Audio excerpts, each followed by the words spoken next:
We're almost at 50,000 subscribers, and to celebrate this huge milestone, I'm doing a special giveaway just for you. I'll be giving away our exclusive Silent Nightmare merch to a few lucky subscribers. To enter, it's super easy. Subscribe to the channel if you haven't already, like this video, comment below with your favorite Silent Nightmare video or your scariest camping story. That's it.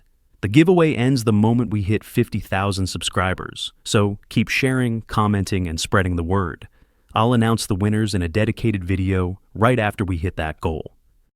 Meet Nick and Ted, part of the crew behind the well-known YouTube channel, The Hunting Public. Their videos capture the real, unfiltered side of hunting across the US, often on public lands.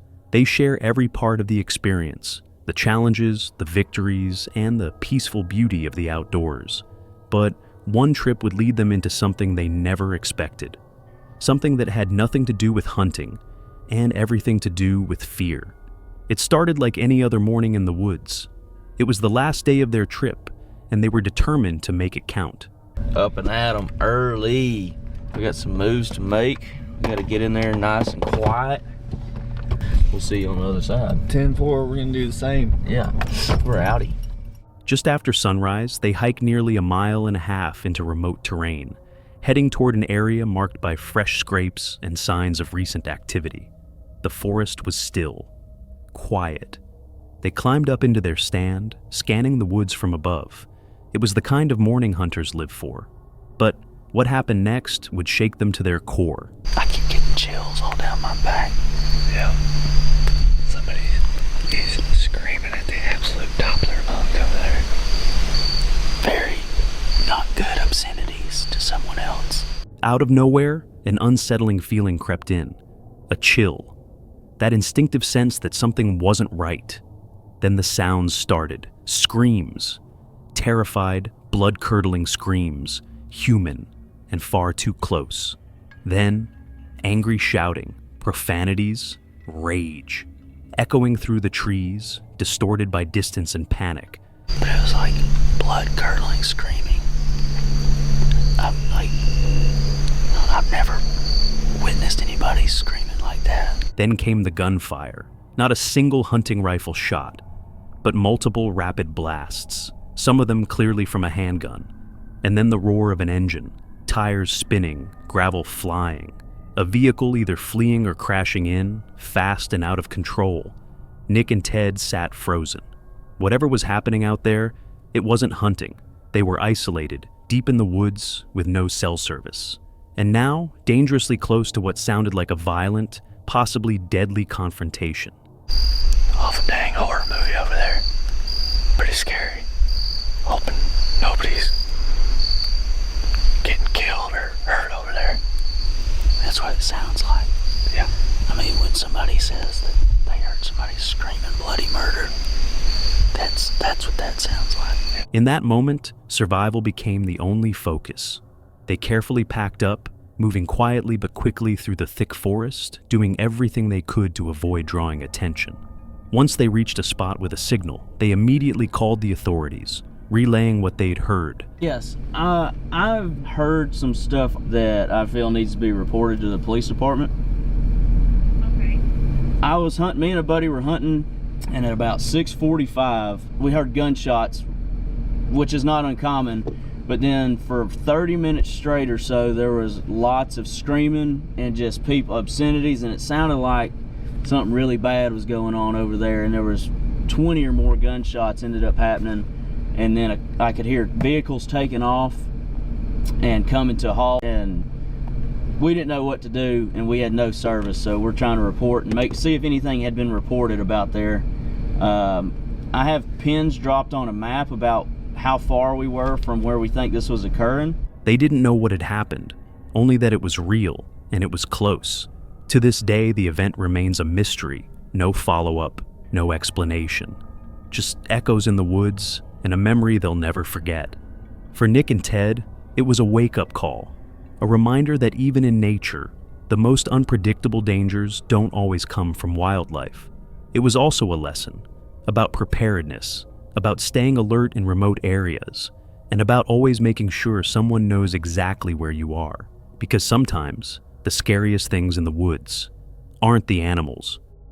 Tim Morozov is a Russian YouTuber known for his camping adventures and eerie ghost hunting videos. In this particular episode, he ventures deep into a forest rumored to be cursed, accompanied by his loyal dog, Kuchum. The video begins uneventfully as Tim sets up camp, enjoying the quiet isolation. But as night falls and he retreats into his tent, strange sounds begin to pierce the silence, footsteps crunching in the darkness outside. Кто здесь?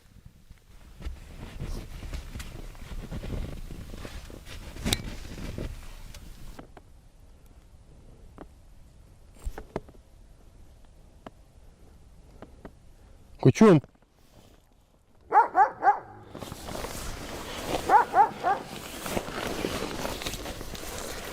Alerted by the noise, Tim steps out to investigate.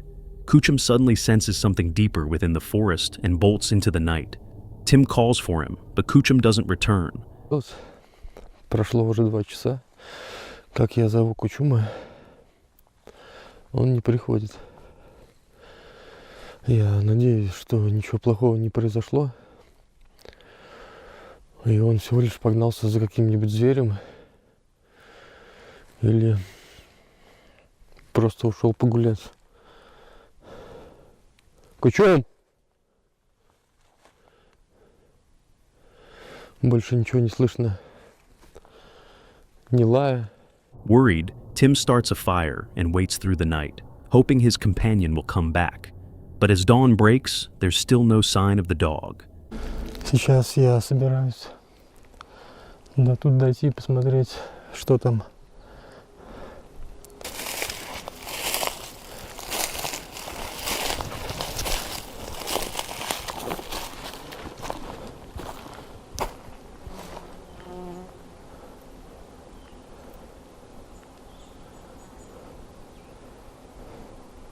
Determined to find him, Tim begins searching the area. Not far from his campsite, he stumbles upon unsettling signs, burnt-out coals from a fire that hadn't been there before, still faintly warm, and strange stick structures arranged in unnatural patterns. Despite the growing unease, Tim continues searching until darkness creeps in once again. At one point, he's forced to hide, sensing he's not alone.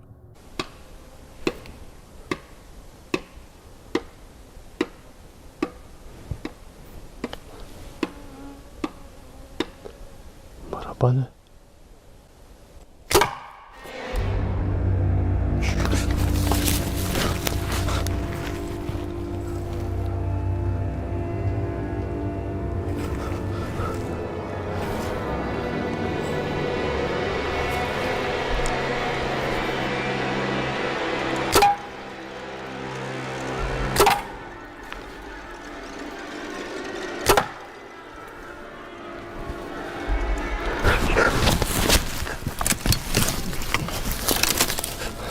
Just when things seem dire, Kuchum suddenly reappears, drawn back to his owner as if he knew he was in danger, and helps Tim escape whatever was lurking in the forest.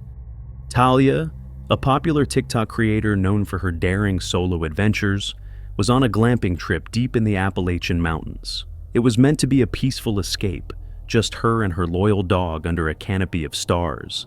That night, the forest was silent, still. She stood outside her tent, taking it all in, when a sudden scream ripped through the night air.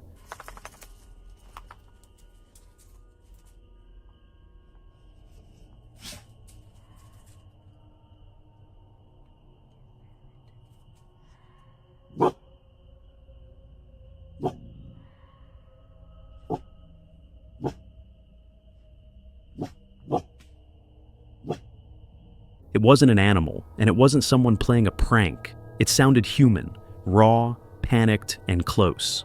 Talia froze. Her dog did too, ears up, body rigid. Then, without warning, he began to bark in a way she had never heard before. Yeah,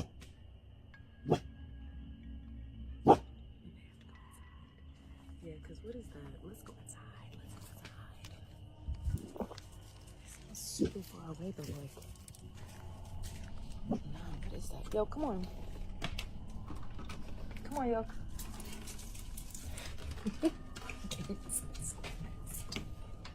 He came inside so fast. Yeah, I don't know what that was, but we in for the night. We in for the night. Deep, urgent, and defensive. Something was out there, and it was close. Heart pounding, she grabbed her camera and backed into the tent, calling her dog in with her. The video cuts off shortly after, ending with Talia visibly shaken, her dog pressed protectively at her side, both staring into the dark, silent woods. Whatever made that scream, it was still out there.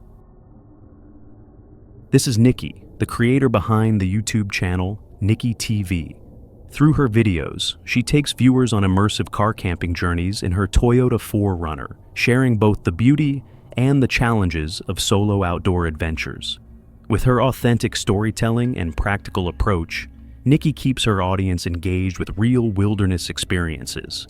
But on her first camping trip of 2025, she would come to realize just how unpredictable and unsettling these adventures could truly become. On January 31st, 2025, Nikki arrived at a remote campground, ready to embark on her first camping trip of the year after recovering from pneumonia. Armed with her camera and camping gear, she was eager to document whatever the overnight stay might bring. The video begins with Nikki talking about her recent illness and how excited she was to finally get back outdoors after being stuck inside for most of January. Her enthusiasm set the tone for what she hoped would be a refreshing return to nature. But what followed would be anything but typical. Upon arriving at her campsite, Nikki immediately began setting up, unaware of the disruption that would later unfold. With her usual precision, she arranged her gear, a routine perfected over many past trips. Early in the video, she points something out to viewers.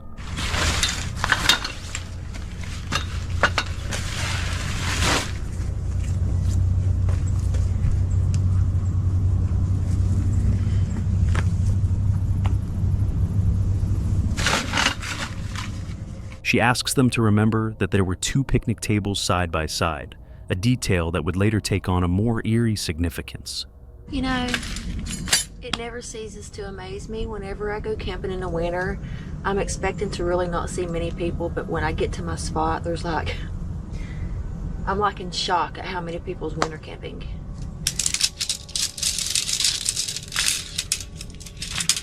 While pitching her tent, she noticed something odd. Despite it being a winter trip, when campgrounds are usually quiet, there were more campers around than she expected. This unexpected crowd would soon become a major source of concern. She focused on preparing her sleeping area, layering padding to insulate against the cold. Once everything was in place, Nikki surveyed her campsite with quiet satisfaction, unaware of the discomfort that was about to escalate. Just a few minutes later, she was approached by another camper who struck up a conversation about gadgets. Although the interaction seemed friendly, Nikki admitted she felt uneasy relying on anyone else while out there alone. I won't bother you at all, but I do start my bed every once in a while. Like, I didn't set up my tent because it's pretty wet, obviously. Yeah. So if I bother you, just let me know.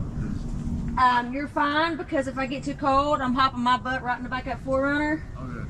And if you hear me talking, I promise I'm not talking to myself, I'm talking to a GoPro.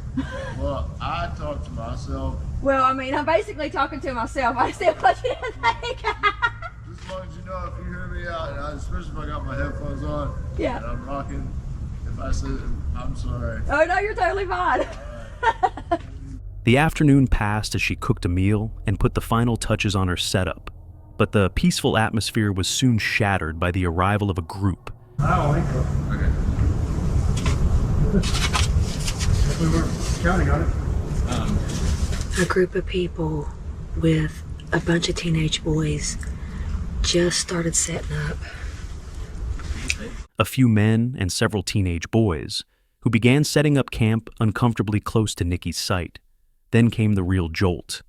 The men claimed they had booked both her site and the one beside it. They approached her, insisting there had been a mix-up with the booking system. Well, people are just rude anymore. I had to take everything out of my tent and put it back into the 4Runner because these men showed up with 4 different vehicles. First, they told me that they had booked this site and the site beside of me, and that there must have been some misunderstanding, but the problem is that the office is now closed.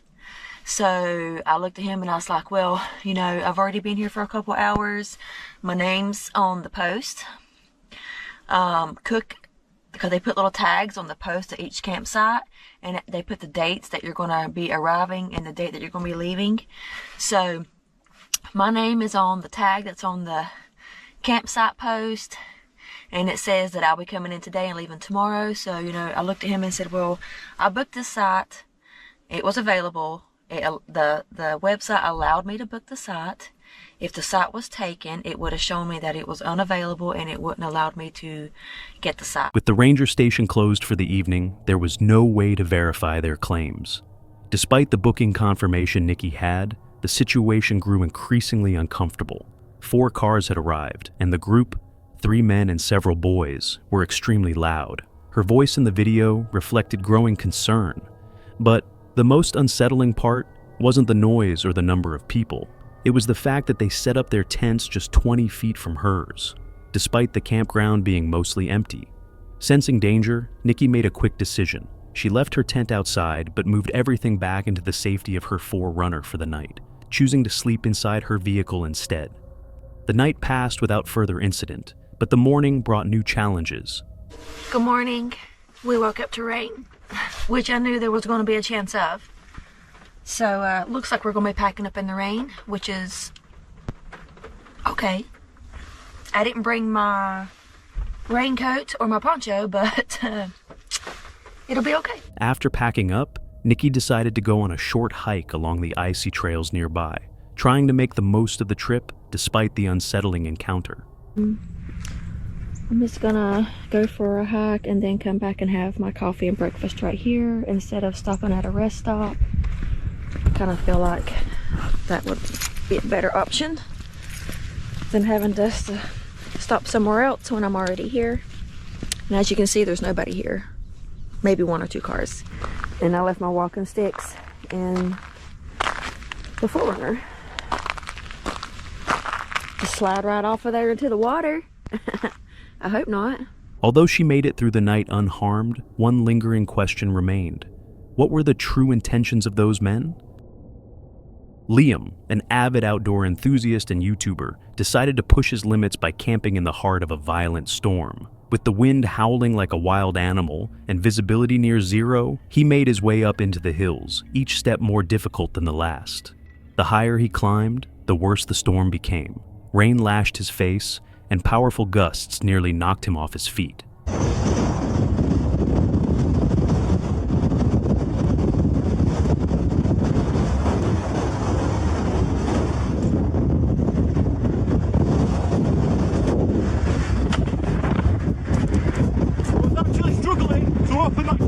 Eventually, Liam found a narrow spot beside a stone wall, just enough space to pitch his tent. Wow. Jesus Christ. So we just got to the little scramble section. Luckily we're getting a bit of protection from this side of the mountain. You can see the trip point. Come on.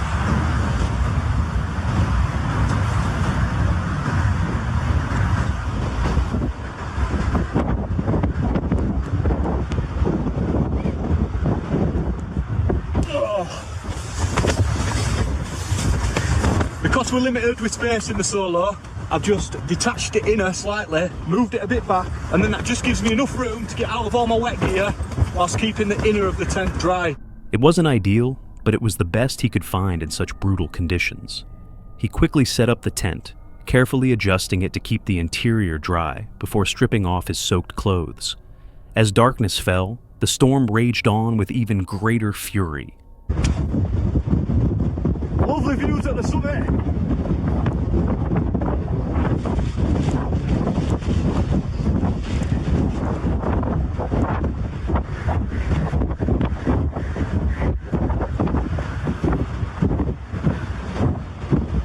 Absolutely mental out there.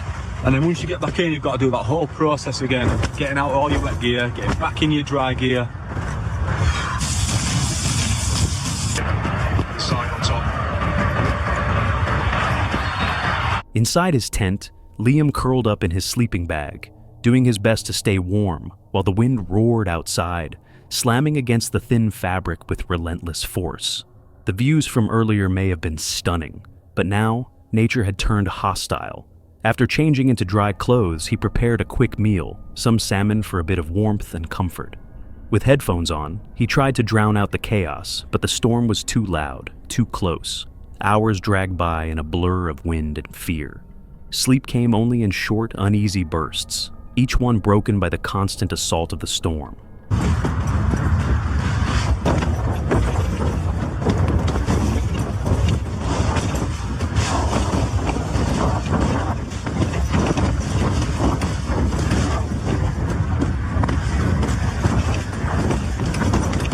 I could do with going outside soon and checking them guy lines. I've been out for like 3 hours.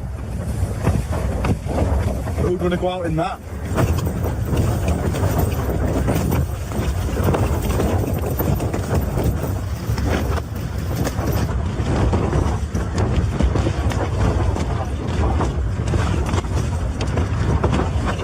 Hello, it is 7 AM, so I'm going to start packing up.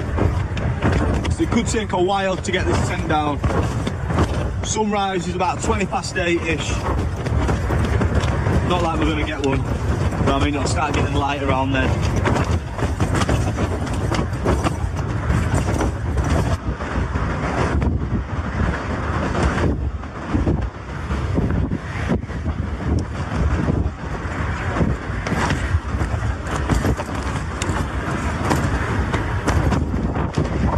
By 7 a.m., Liam had reached his limit. The storm still hadn't let up, and it was time to leave. Packing up in those conditions was a battle in itself. Taking down the tent felt nearly impossible, and every step of the descent was a fight against the wind, which nearly knocked him over more than once. But finally, soaked, exhausted, and relieved, he reached his car. He had survived the night, and in the end, this adventure proved that the greatest danger out in the wild isn't always animals or the unknown. Sometimes it's the raw, untamed power of nature itself. What do you think was the most disturbing encounter on this list? Have you ever experienced something unexplainable while camping? Let us know in the comments below.